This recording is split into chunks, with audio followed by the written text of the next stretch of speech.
శ్రీ గురు చరిత్ర 16వ అధ్యాయం. శ్రీ గణేశాయ నమః. శ్రీ గురుభ్యో నమః. ప్రస్తావన. అద్వితీయమైన భగవంతుడు సృష్ట్యాదిలో నేను అనేకమౌదునుగాక అని సంకల్పించి తన వినోదార్థం ఈ అనంత సృష్టిజాలాన్ని రచిస్తాడు. అయినా సకల కళ్యాణ గుణనిధి అయిన పరమాత్మ యొక్క ఇట్టి సంకల్పం కూడా జీవులందరికీ ఒక విధంగా శ్రేయస్కరమే. ప్రళయానికి పూర్వం సర్వజీవులు ఎటువంటి సంస్కారాలను కర్మఫలాన్ని చేకూర్చుకున్నాయో వాటి నుండి తిరిగి ఆ జీవులు సుఖదుఖాది అనుభవాల ద్వారా శుద్ధమవడానికి ఈ సృష్టి రచన ఒక చక్కని అవకాశం. కానీ అజ్ఞానబద్ధులైన ఆ జీవులు పూర్వకర్మ ఫలానుభవం పూర్తయ్యే లోపల ద్వంద్వాల ప్రభావం చేత మరల కర్మ సంచయాన్ని పెంచుకుంటాయి. వారిపై కృప వలన ఆ పరమాత్మ శ్రీ దత్తస్వామిగా అవతరించి శ్రీపాదస్వామి, శ్రీ నృసింహ సరస్వతి స్వామి వంటి సద్గురువుల రూపాలలో జీవులను ఉద్ధరిస్తాడు. కనుకనే సద్గురు సేవ మోక్షానికి మొదటి చివర మెట్టు కూడా. సద్గురువు త్రిమూర్త్యాత్మకుడు, పరబ్రహ్మము కూడా. ఈ విశ్వమంతా ఆయన రూపమే. గురుభావంతో దేనిని అచంచలమైన దీక్షతో సేవించినా మానవుడు గమ్యాన్ని చేరవచ్చు. కానీ సామాన్యులకు ఏ వస్తువునైనా వ్యక్తినైనా పరిపూర్ణమైన గురుభావంతో సేవించటానికి తగిన సంస్కార బలం ఉండదని ఈ అధ్యాయంలోని గురుపరాజ్మకుడైన విప్రుని వృత్తాంతం తెలుపుతుంది. సర్వం క్వలిదం బ్రహ్మ, ఇదంతా బ్రహ్మ అని శృతులు చెప్పినా అలాంటి భావంతో ప్రాణులు వస్తువులతోనూ వ్యవహరించటం పామరుల వలన కాదు. కనుకనే సద్గురువుల రూపంలో శ్రీ దత్తాత్రేయుడే అవతరించి తన మహిమతో వారి భక్తి విశ్వాసాలను చూరకొని వారిని ఉద్ధరిస్తాడు. వివేకం లేని భక్తులకు గురువు పట్ల కూడా స్థిరమైన భక్తి విశ్వాసాలు ఉండవు. అందుకే ఎక్కువ మంది ఆత్మజ్ఞానాన్ని పొందలేరు. మనుష్యానాం సహస్రేషు కశ్చిద్యతతి సిద్ధయే, జ్ఞానసిద్ధికై యత్నించేవాడు 1000కి ఒక్కరుంటారని, అట్టి వారిలో కూడా లక్ష్యాన్ని సాధించేవారు కొద్దిమందే ఉంటారని భగవద్గీత చెబుతుంది. పూర్ణ దత్తావతారమైన గురువు సకల గురుస్వరూపి కనుక అవివేకంతో గురువుని విడిచిన అజ్ఞానాంధుని చేత పూర్వ గురువుని స్మరింపజేసి అతనికి దర్శనమిచ్చి ఉద్ధరించగలరని ఈ అధ్యాయం చెబుతుంది. శ్రీ సాయి సచ్చరిత్రలో ఇలాంటి లీలలెన్నో చూడవచ్చు. పూర్ణుడైన నిజమైన సద్గురుడు నమ్రతతో శాస్త్ర ప్రతిష్టను కాపాడుతాడు. దౌమ్యుడు శిష్యుని చేత అశ్విని దేవతలను స్తుతింపచేసి తిరిగి కన్నులొచ్చేలా చేశాడు. ప్రాయశ్చిత్త కాండలో శ్రీగురుడులానే చెప్పటం గమనించాలి. శ్రీ సాయి కూడా విష్ణు సహస్రనామము, భాగవతము మొదలైనవి పఠించమని భక్తులను ప్రోత్సహించేవారు. ఆ గ్రంథాలు చదవటం వలన సద్గురూపదేశం యొక్క విలువ కూడా భక్తులకు తెలియగలదు. గురుమహిమను సేవను వివరించే ఈ అధ్యాయం గురుచరిత్రలో ముఖ్యమైనది. కథారంభం. నామధారకుడు సిద్ధయోగికి నమస్కరించి, మహాత్మా, అప్పుడు శ్రీగురుని ఆజ్ఞను అనుసరించి తీర్థయాత్రలకు వెళ్ళిన శిష్యులెవరు? అటుపై ఏమి జరిగింది అని అడిగాడు. సిద్ధయోగి ఇలా చెప్పారు. నామధారక, నీవు గురుభక్తులలో ఉత్తముడివి. ఇంతకాలం నన్ను గురుకథ చెప్పమని ఎవరు కోరనందువలన నా మనసు నివురుగప్పి ఉన్నట్లున్నది. నీవిప్పుడు ఆయన గురించి ఇంతగా ఆసక్తితో అడుగుతుంటే నీకు చెబుతుండటం వలన ఆయన కథలు గుర్తు తెచ్చుకున్న కొద్దీ నా మనసు మేల్కొన్నట్లు అవుతున్నది. ఆనంద పారవస్యం కలుగుతున్నది. నీవు కూడా నాకెంతో ఉపకారం చేశావు. నీవు వయసులో చిన్నవాడవైనా శ్రీగురుని అనుగ్రహం వలన లోకశ్రేష్ఠుడవు అవుతావు. నీ వంశమంతా పుత్ర పౌత్ర ధనధాన్యాలతోనూ సుఖశాంతులతోనూ విలసిల్లుగాక. శ్రీగురుని చరిత్ర చెబుతాను. అది మానవులకు కోరదగినవన్నీ ప్రసాదించటంలో కామధేనువు వంటిదని ప్రమాణం చేసి చెబుతున్నాను. శ్రద్ధగా విను. శ్రీగురువు ఆజ్ఞను అనుసరించి శిష్యులందరూ తీర్థయాత్రలకు వెళ్లారు. నేను మాత్రం వారిని సేవిస్తూ వారి చెంతనే ఉండిపోయాను. అప్పటి నుండి 1 సంవత్సరం పాటు శ్రీగురుడు వైద్యనాథంలోనే గుప్తంగా ఉండిపోయారు. ఒకనాడు ఒక బ్రాహ్మణుడు వచ్చి స్వామికి సాష్టాంగ నమస్కారం చేసి, స్వామి, నేను ఆత్మసిద్ధికై ఎంతో కాలం తపస్సు చేసినా కానీ నా మనసు ఏమాత్రమూ ప్రశాంతమవటం లేదు. కానీ మీ దర్శనం చేతనే నాకెంతో ఆనందం కలుగుతున్నది. నా మనసు స్థిరమవపోవటానికి కారణమేమిటి? మీరు లోకాన్ని తరింపచేయటానికి అవతరించిన దైవస్వరూపులు. నన్ను అనుగ్రహించి నాకు తగిన ఉపదేశం చేయండి. మిమ్మలను శరణు వేడుతున్నాను అన్నాడు. శ్రీగురుడు నవ్వి, నాయనా, నీవు గురువును ఆశ్రయించకుండానే తపస్సు ఎలా చేశావు అని అడిగారు. అతడు కన్నీరు కారుస్తూ, స్వామి, మొదట నేనొక గురువును ఆశ్రయించి చాలా కాలం సేవించాను. కానీ ఆయన నా చేత అన్ని సేవలు చేయించుకుంటూ నన్నెప్పుడూ తిడుతుండేవారు, కానీ నాకేమీ నేర్పలేదు. ఎప్పటికప్పుడు నీకింకా బుద్ధి స్థిరం కాలేదు అని చెప్పి నాకు వేదం కానీ శాస్త్రం కానీ భాష్యం కానీ చెప్పలేదు. అందువలన ఒకసారి నేను ఆయన చెప్పిన సేవ చేయలేదు.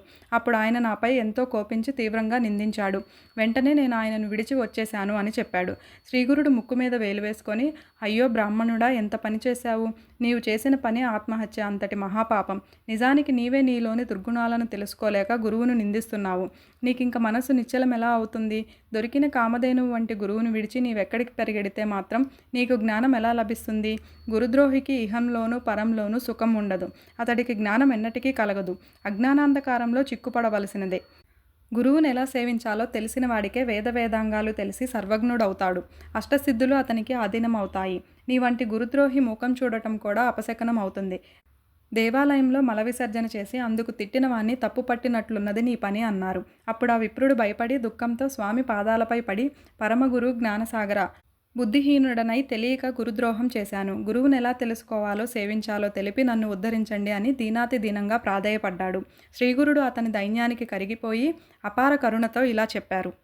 నాయనా, గురువే తల్లి తండ్రి. ఆయనే బ్రహ్మ విష్ణు మహేశ్వరుల ప్రత్యక్ష రూపం. నిజమైన మేలు చేయగలవారు ఆయనొక్కరే. ఇందుకు సందేహం లేదు. ఏకాగ్రమైన శ్రద్ధాభక్తులతో పట్టుదలతో గురువును సేవించాలి. అది తెలిపేటందుకు నీకొక పురాణోపాఖ్యానం చెబుతాను విను.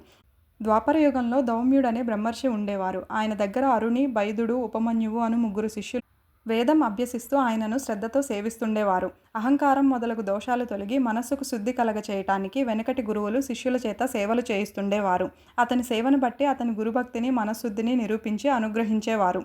ఒకనాడు దౌమ్యుడు అరుణిని పిలిచి, నీవు మన పొలానికి వెళ్ళి చెరువు నుండి దానికి నీరు పెట్టు, లేకపోతే వరి పైరు ఎండిపోతుంది అని చెప్పారు.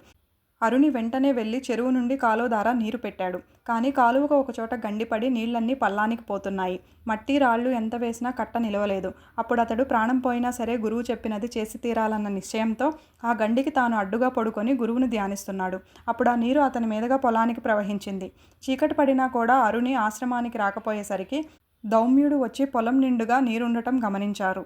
కానీ శిష్యుడే కనిపించలేదు. అతడు ఏ పులి బారినైనా పడ్డాడేమోనని అనుమానించి ఆయన శిష్యుని కోసం బిగ్గరగా పిలిచాడు.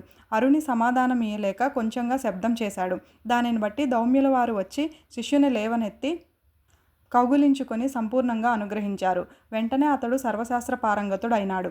అప్పుడు దౌమ్య మహర్షి, నాయన, నీవింటికి వెళ్ళి తగిన కన్యను వివాహమాడి స్వధర్మం ఆచరించు, కృతార్థుడు అవుతావు అని ఆదేశించారు.